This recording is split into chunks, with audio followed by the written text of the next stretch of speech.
골로새서 4장 11절입니다. 유수도라고 하는 예수가 나옵니다. 유수도는 정이라는 뜻으로 라틴어인데 예수와 요수아는 유대인에게는 흔한 이름이었다고 합니다. 사도행전 1절에 나옵니다. 그에 대해서는 알려진 바가 거의 없고 아마도 아리스다고 마가 유수도는 날 때부터 유대인 즉 할례를 받은 사람이었던지 또는 개종하여 유대인이 된 사람이었는지 이 세 사람만의 그 무리가 하나님 나라를 위해 바울과 함께 일하는 동역자라고 바울에게 위로가 되었다라고 로마서 16장 고린도전서 3장 9절에는 기록되어져 있습니다. 에바브라가 12절 13절에 나오는데요. 오네시모와 함께 골로새 사람으로 골로새 교회를 세웠고 인근에 있는 라오디게아와 히에라볼리에서 많은 활동을 했던 것처럼 보여집니다. 그는 바울과 함께 로마 교회 감옥에 갇히기도 했고 자신이 섬기던 교회를 위해 힘써 기도하는 사람이었습니다. 그가 기도한 것은 첫째, 완전하게 되고 둘째, 하나님의 모든 뜻을 확신하고 셋째, 굳건히 서 있을 수도 있도록 했다고 합니다.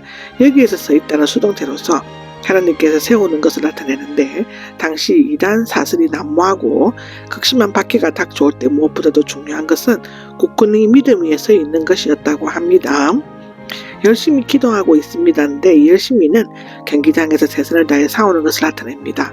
야고보내에서 천사와 신을 맑고 예수님은 겟세마네에서 피땀을 흘리시면서 기도하셨다고 마태복음 26장에는 기록하고 있습니다.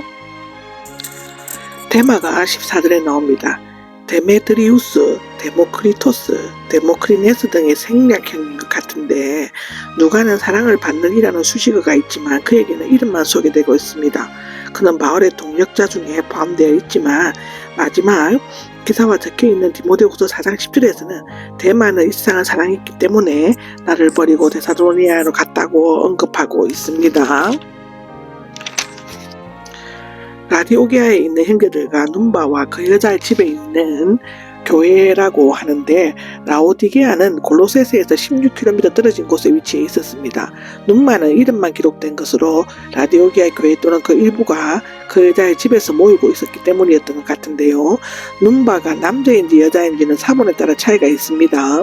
또 가문의 이름인지도 불분명하고 라오디게아 형제들이 별도로 언급되고 있는 것은 성도들을 개별적으로 언급한 것이며 두 교회가 있었던 것을 의미하지는 않는다는 것입니다.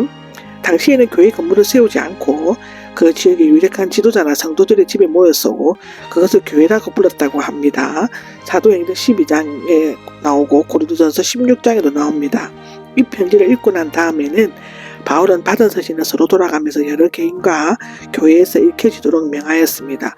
이것은 바울 서신이 어떤 특정한 장소에 있는 교회에 보내지는 것이라는 단계를 넘어 오늘에 이르기까지 모든 시대에 걸쳐 하나님의 교회에 보낸 말씀임을 나타내고 있죠. 라도디게아부터 오는 편지에 대해서는 중소교회에서 유통하고 있는 라오디게아인들에게 보내는 편지가 있지만 신빙성이 없고 에베소서나 빌레몬으로 보기도 하지만 아마도 잃어버린 편지들 중에 하나가 아닌가 합니다. 17절에 아키포가 나옵니다. 그는 골로새 교인으로 빌레몬의 아들이거나 빌레몬가의 한 사람이었다고 하는데요. 아마도 그는 에바브리바가 감옥에 있을 때 그 대신 목회 전도 일을 했던 것으로 추측됩니다. 직무는 일반적으로 집사 직분을 말하지만 여기에서는 설교 사역자나 목회자의 직무를 가리키는 것 같습니다.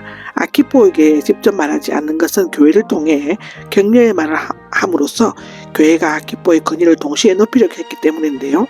한편 그는 다른 사람이 격려해야만 열심을 낼 수 있는 소극적인 사람이었을지도 모릅니다. 바울은 편지를 쓸 때 대필자를 사용했지만 편지의 진정성과 친근성을 나타내기 위해 마지막 부분에 직접 서명을 하고 문안 인사를 하였다고 고린도전서 16장 갈라디아서 6장에는 기록되어져 있습니다. 내가 갇혀있는 것을 기억해 주십시오라고 하는데 기억해 주십시오는 바울 자신의 권위를 존경하는 의미로 해석하기도 하지만 계속 기도해 줄 것을 요청하는 뜻으로 사용된다고 볼 수 있습니다. 바울은 복음을 위해 그러한 고난을 받고 있는 자신을 생각하고 기도해 준과 동시에 나와 같이 믿음에 굳게 설 것을 요청하는 것인데 은혜가 있기를 빕니다는 은혜는 아버지이신 하나님과 주 예수 그리스도로부터 오며 이 은혜 아래에 있는 모든 사람은 기쁨과 평안을 얻을 수 있다는 것입니다. 그는 골로새서를 종이 위에서 쇠사슬 소리를 내면서 썼을 것인데 펜과 쇠사슬 소리의 혼합을 말하자면 쇠사슬로 묶어도 하나님의 말씀을 묶을 수 없다는 최종적인 것이라고 합니다.